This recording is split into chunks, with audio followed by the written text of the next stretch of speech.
Good morning, everyone. Welcome to the All About Us podcast, Africa in Diaspora. Here we talk about Africans all over the world and indigenous populations. We talk about our culture, religion, beliefs, politics, world situations, everything that's going on, and try to connect and bring people together. This is our opening show, and today we have our first guest. I wanted to do something that was both home and away. And this here was the first individual who came to mind. He's an esteemed pastor, musician, former television producer, had his own television show. He has many hats.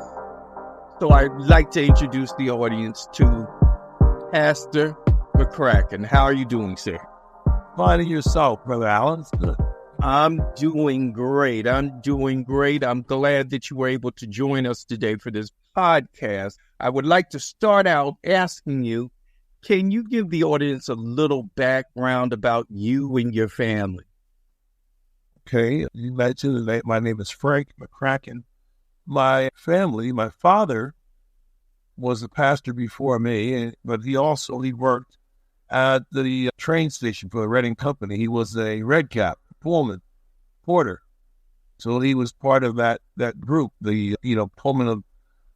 And so he worked for the Reading Railroad and retired from there. You just go back, my uncle, John McCracken, there was a Reverend David Brown. They came to Reading in 1919. And my father came in 1929. Those gentlemen all were responsible. Fathers and my uncle, their cousin, Reverend Brown, he founded New Hope Baptist Church. And my uncle founded St. John Baptist Church. Okay. And my father founded St. James Church. So I came up in a family, very religious and spiritual family. My father was from Newberry, South Carolina. So he was born in Newberry, South Carolina, and then they were raised. Some years later, they moved to Thomasville, North Carolina, then subsequently into Reading. My mother was from Coatesville, Pennsylvania. She was born in South Carolina, Orangeburg. So my roots are in South Carolina, and then prior to my father, my great-grandfather was from Virginia. He made a slave. He was born free, and then during the time of Nat Turner, he and his family, her brother and sister, were sold down the river. So I was born in Reading, Pennsylvania, and I attended the Reading School District. Grew up on the south side, Binghamton Street. And, Reading was Reading back then. I was around the corner from the Reading Iron Playground. I spent a lot of time at that playground, and a lot of time growing up as a kid. We were neighborhood kids, we pretty much stayed in our area. Right. So what was your childhood like? My childhood was a fun childhood. Like everybody else, we were poor, but we didn't know we were poor because everybody was poor. And I had two brothers that lived at the house with us. My oldest brother Ken, or my brother Ken, I shouldn't say oldest brother. My brother Stephen, and I had an older brother James Jr. But growing up in Reading was a fun time. We played games. We made up games. We had little clubs. Had a little gang, as you want to call it. I had our gang. There was our Binghamton Street gang, and there was the 6th Street gang. There were the River Rats, and the other side of town was Rose Valley and Dodge City and all of that kind of stuff. So, but it was a fun time growing up. I had a lot of friends. I had friends from the church, friends from the neighborhood, friends that we met as a result of travels and different activities. It was a good. I'd say all in all, it wasn't a bad childhood. There were things that were going on that we were not aware of. There was racism. We knew it was there. We didn't have a great understanding of it, but we knew that there was a difference. I started school in 1954. That's when the schools were integrated. And so I attended Tyson Shainer's school, and it was at the time that I was a kid, things I didn't understand. Like, for example, teachers that didn't really pay attention to you when you're out raising your hand and things like that kind of turned me off to the classroom. Some of the teachers were obviously prejudiced, and and they treated us inappropriately, I should say. Stunned our growth a little bit, but in spite of it, we grew.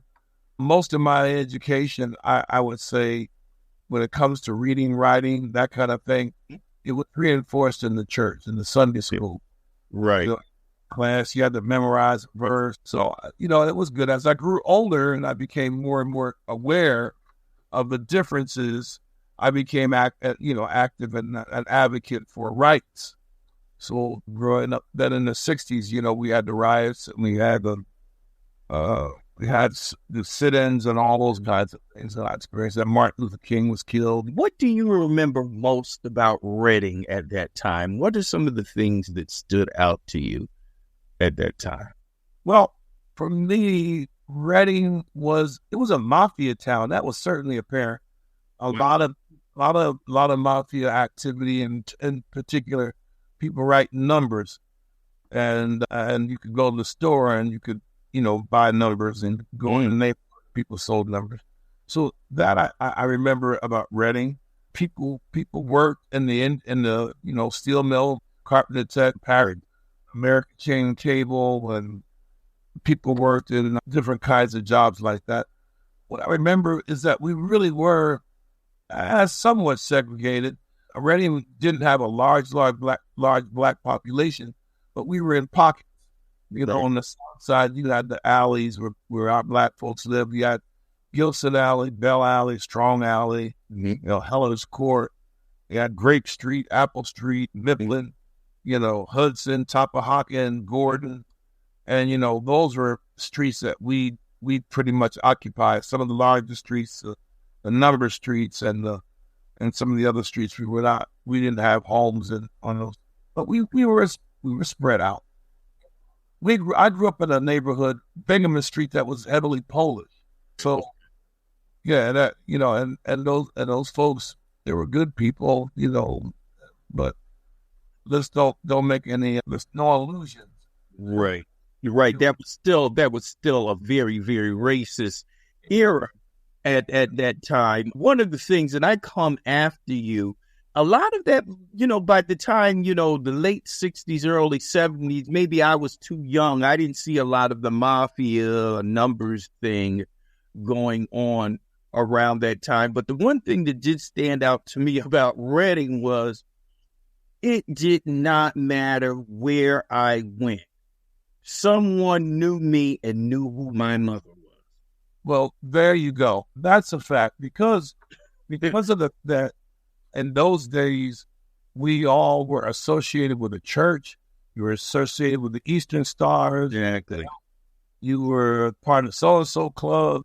And, there was the Legion and the CP club. And, and so people were close like that. And then the other piece of that, Brother Allen, folks came from the South. Manchester, Georgia. Right. Because, that was the St. John group of people. Then there was Greater Union and New Hope. Those were the South Carolina, North Carolina people. Then there was the Presbyterian Church. Those were the people that were here a long, long time ago. Those folks, the Methodist Church, Bethel, AME. So, but as a result of that, we were a homogenous community. We had our annual choir days. We had Usher Day. We had the youth choir that went around to different churches. We had Edgar Steele Day, where everybody came, all of our communities came together. We had block parties. We really, unto ourselves, we had our own community. And like you said, if you were on the north side of town and you did something on the north side, by the time you got home, your parents already knew what had happened. Exactly. They had a communication system. I don't know. Sure how it worked, but they had Hey, and sometimes if they got you up there, you got a whooping from them, and then your parents were waiting for you. Oh, got another one. Yeah, the way it was. And people we were close related, and there were people who we called aunt and uncle, who really were not our blood relatives. But I know one time I said to my dad, well, I said, how is she my aunt? And my dad said, because I said so. Well, I needed to know. Well, the thing was, if you came from Thomasville, North Carolina, or if you came from Newberry, South Carolina, people that came from the same area were considered family. If you came from Georgia, Manchester, you were family. If you came from Raleigh or Durham or wherever it was, you were family. And if you belonged to the same church, you were family. If you belonged to the same fraternal organization, you were family. That's how it worked. Right. And of course, if you lived in the same neighborhood, you were family. So there was a lot. We were closer, and we knew one another. And we had to stick together because who else are we going to depend on but ourselves? So now tell me, I want to jump to, your military service. At what age did you go in the military, and were you drafted or did you enlist in the military? I graduated from high school in 1967. And around that time, Vietnam was going on. Right. Vietnam actually went from 1955, I believe, to 1970. Yeah, French Indochina. It was the French first, and then, the United States got involved. And right. In the 60s, they were drafting people off the street. And I knew that we had to go and register with the local draft, and then you got drafted. There was a draft board, and they selected people to go into to work. So in 1968, Martin Luther King was killed, was murdered, and all hell broke loose all over America, and it broke loose in Reading too, and I was part of that movement, civil rights movement then, and I had gotten to a point where we had issues in school. We didn't have Black history. We didn't have teachers that treated us fairly. We weren't getting in the set. We weren't given any of the scholarships. We were being overlooked. And so we protested. And after Martin got killed and the riots broke out, I just decided I needed to get away. I need to get out of Dodge. So I enlisted in 1968, and I got after I enlisted. And I enlisted because I didn't want to go to Vietnam.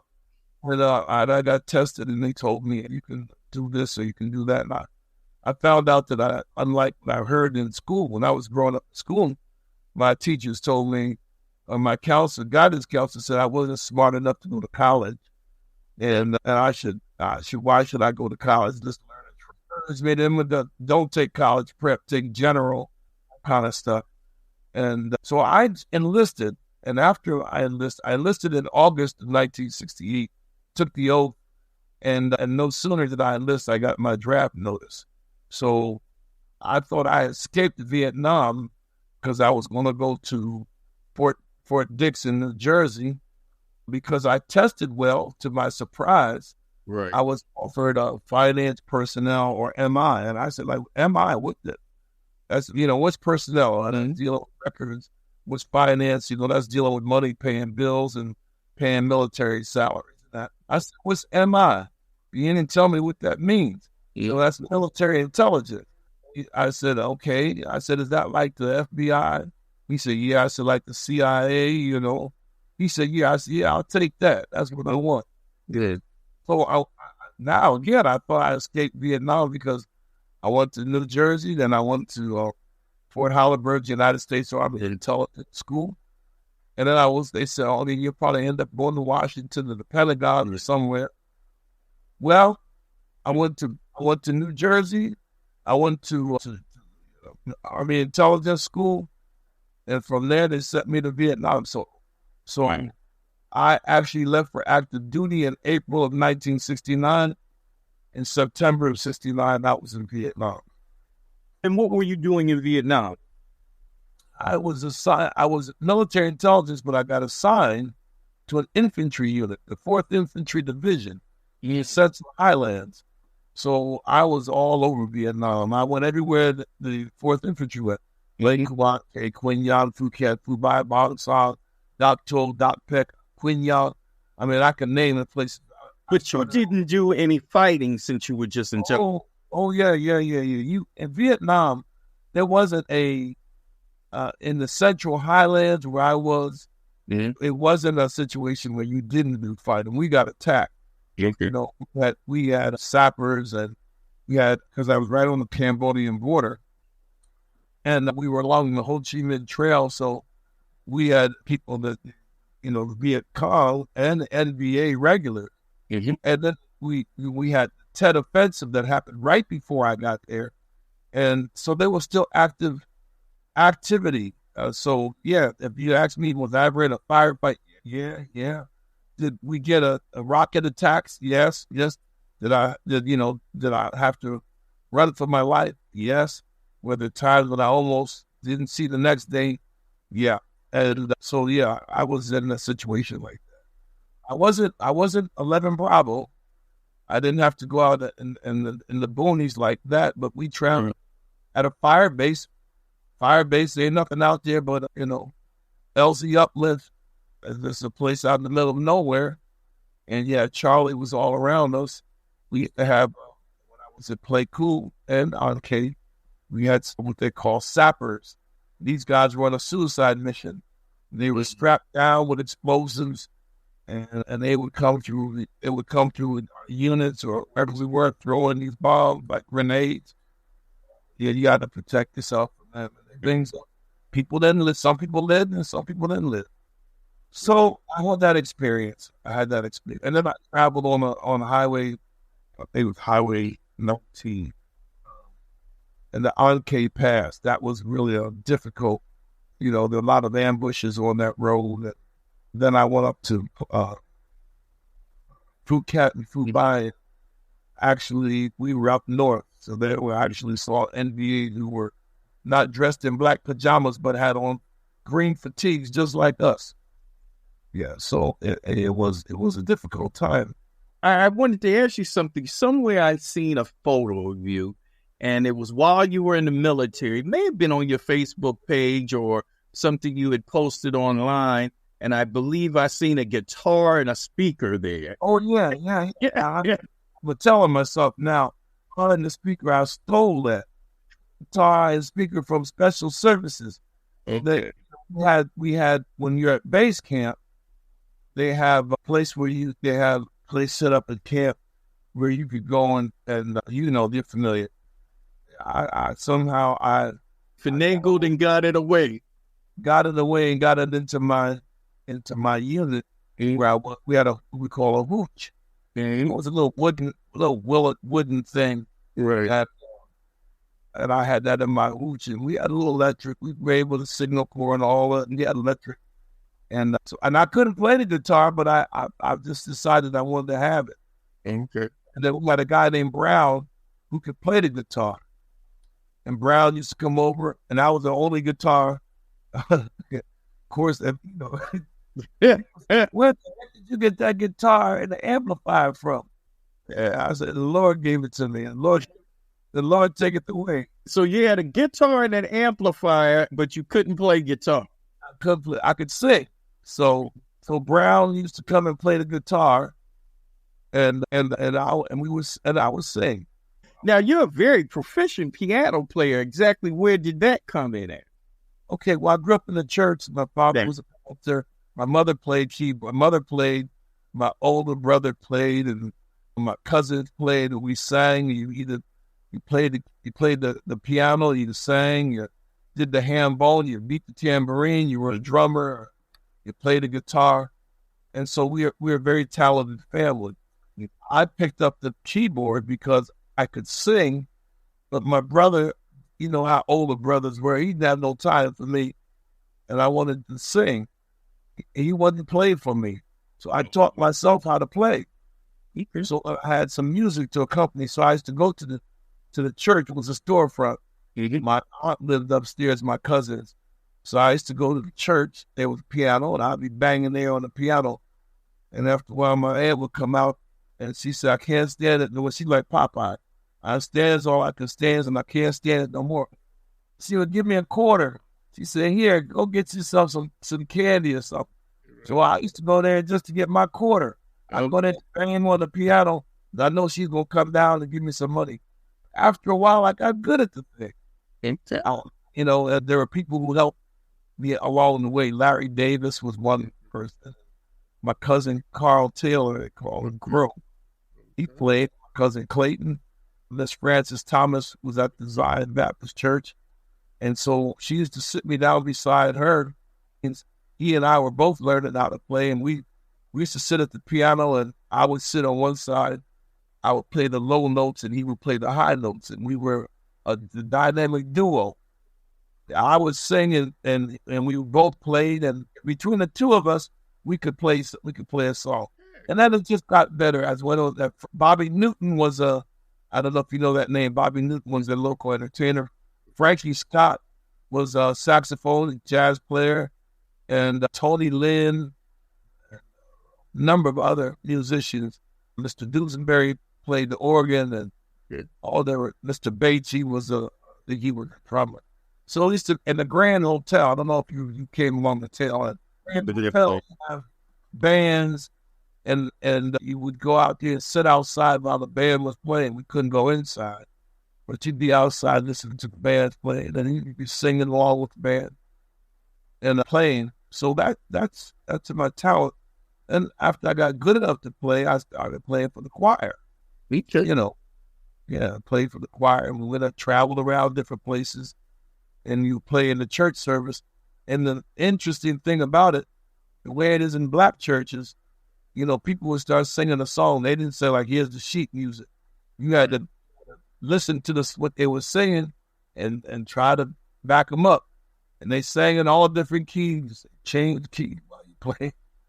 So you learn to play like that. You learn to sing, be in the choir, and all that talent shows at school.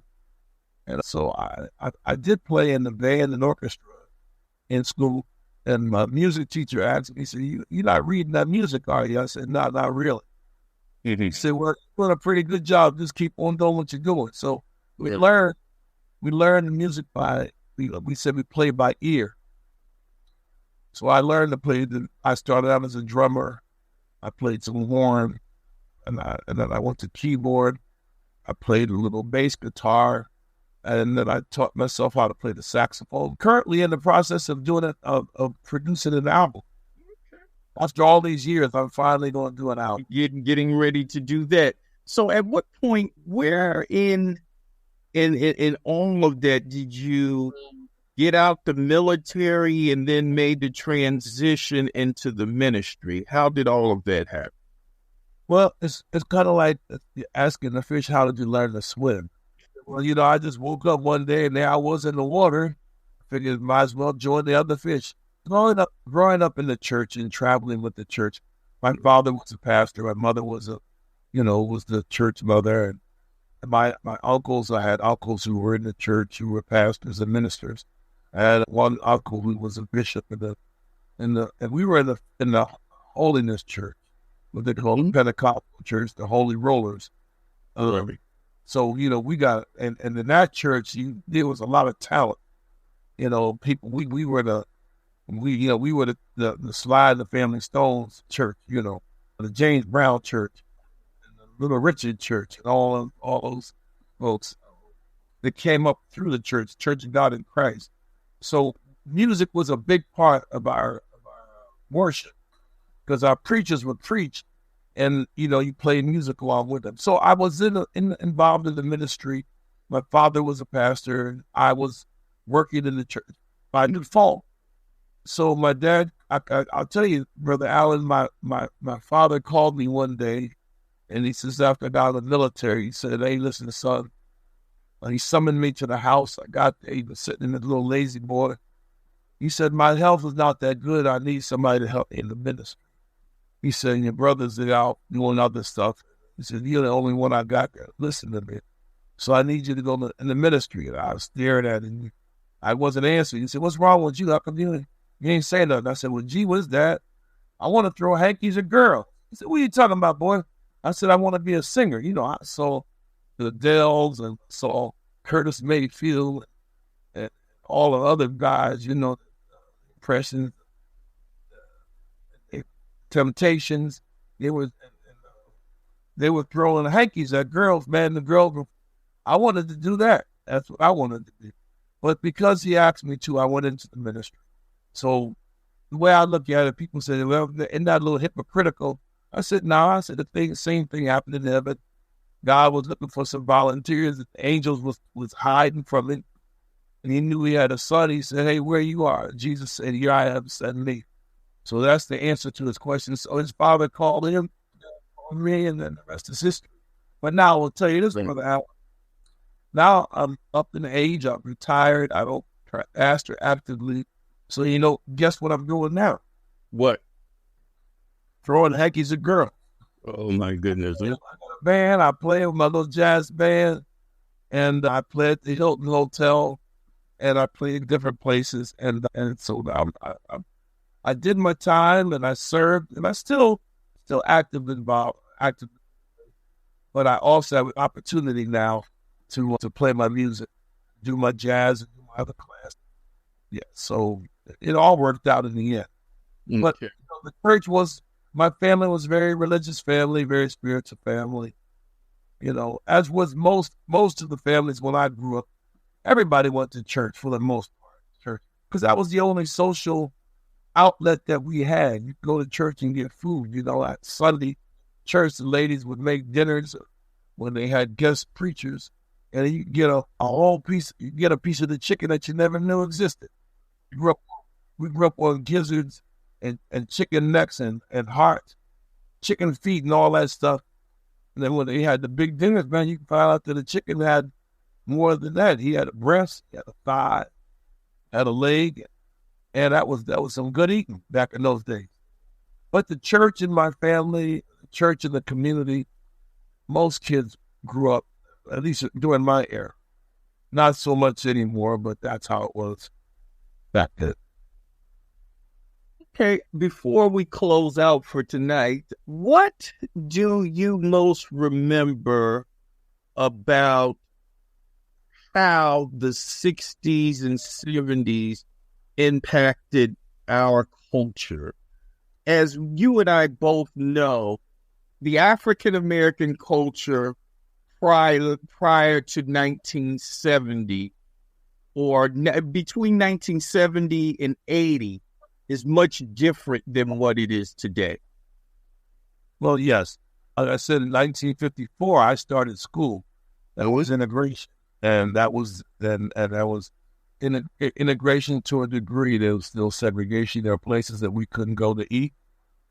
We had one swimming pool that we could swim in. That was 7th and Laurel on the south side. And they had another little name for it, and all the other pools were segregated. And we could go to the YMCA once a year. They had a program opened up for inner city kids to learn to swim. We could do that in the summertime, learn to swim. The other piece of that, I'll just say this. There were pockets. There were social clubs. There was Ukrainian club. There was South End Social Club. There was St. Cashmere. There were, Victor Emmanuel's and all these different. So the 18th Ward Democratic Club, and there were different clubs, but we were not allowed. So there are places that you couldn't go and eat, jobs that you weren't going to get. And so the 60s, you got a job because somebody worked on a job and said to their boss, Frank's a good guy, and you give him a job. And, that they would say, yeah, based on Carl, I know Carl, he's a good worker, so he recommends you, I'm going to hire you. That's how you got a job. Then eventually, you go and put an application in, but still, again, it was who you know and not what you know that got you in. So that kind of, when we were in school, white kids and black kids couldn't dance together at the school dance. We weren't allowed to do that. And, you didn't enter, there was no mixing. And if you did it, you had to do it on the DL, you had to sneak. So, like I said again, when you had Malcolm that got killed and Martin got killed and Emmett Till had been killed when we were younger, all these things, that was America. So we, as a community, we had to work together. We had to be unified in order to survive. We had to look out for ourselves. Whereas in an affected Reading in that way, we had strong organizations. The Elks were strong. The Elks were responsible Christmas time for giving the kids candy and giving us a Christmas party. And the Legion had dances, and they had things for kids. They had a drill team, marching team. The guys marched. The Elks did, and then the Masons, the Masonic Lodge was down on River Road, and they did activities for young people. So the community was, it was that way. And the people who were members of the church were also members of the Elks CP Club. So we were really on amongst ourselves. The difference today, I find, is that we are not as cohesive anymore as a community. Most of the kids that I went to school with, even if their father didn't live in their house, they knew who their father was. And if they did something wrong, the father usually showed up at the door, came from somewhere. But nowadays, we have these families. Kids don't know who the dad is. Dad don't know who the kids are, and they don't know their brothers and sisters, and they don't know their grandparents. It's a little dysfunctional, very dysfunctional, as a matter of fact, from what it was then. Reading has always been a separate, I won't even say separate and equal. It's always been kind of unequal. It's a lot of bias. Now, I was elected to city government, which we'll talk about probably a little later. I was the first Black elected to city government in 250 years. So I was the Jackie Robinson of City Hall, city councilman. Now, since that time, we've had other minorities. We had Harold Johnson, who was on the school board. He was appointed to the school board, and Merrill Johnson was appointed to the school board. And then I actually got elected. I don't know, people are still saying that I'm back in McCracken. That was our slogan. Yes, but Reading was a different type of a different environment.